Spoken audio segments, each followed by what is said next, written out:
ওমর ২১শে ফেব্রুয়ারি ও আন্তর্জাতিক মাতৃভাষা দিবস উপলক্ষে আয়ারল্যান্ডের কাউন্টি লিমেরিকে আলোচনা সভা ও সম্মাননা প্রদান অনুষ্ঠিত হয়েছে।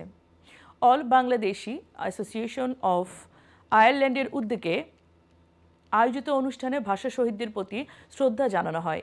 এ কে হাসানের রিপোর্টে বিস্তারিত।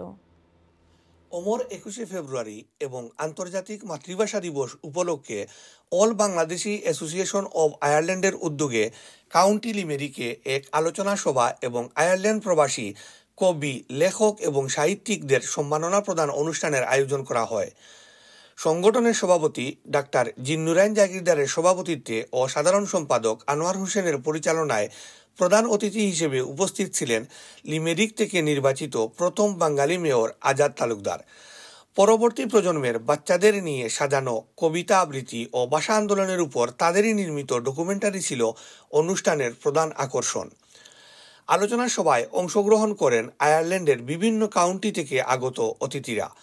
বক্তারা পরবর্তী প্রজন্ম যাতে বাংলা ভাষা ও বাঙালি সংস্কৃতি থেকে হারিয়ে না যায় সেই বিষয়ে কমিউনিটি এবং অভিভাবকদের বিভিন্ন পরামর্শ প্রদান করেন। এছাড়াও দ্বিতীয় পর্বে আয়ারল্যান্ডে বসবাসরত প্রবাসী বাংলাদেশিদেরকে সম্মাননা প্রদান করা হয়। ডাক্তার আরমান রহমান, ডাক্তার বিলাল হোসেন শ্যামল, ডাক্তার জাকিয়া রহমান, ডাক্তার জিন্নুরাইন জাগিরদার, সময় টিভির আয়ারল্যান্ড প্রতিনিধি সৈয়দ জুহেল সহ 11 জনকে সম্মাননা প্রদান করা হয়।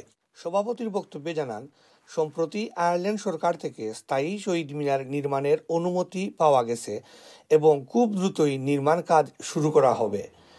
আয়ারল্যান্ড থেকে এ কে হাসান, আইএন টিভি।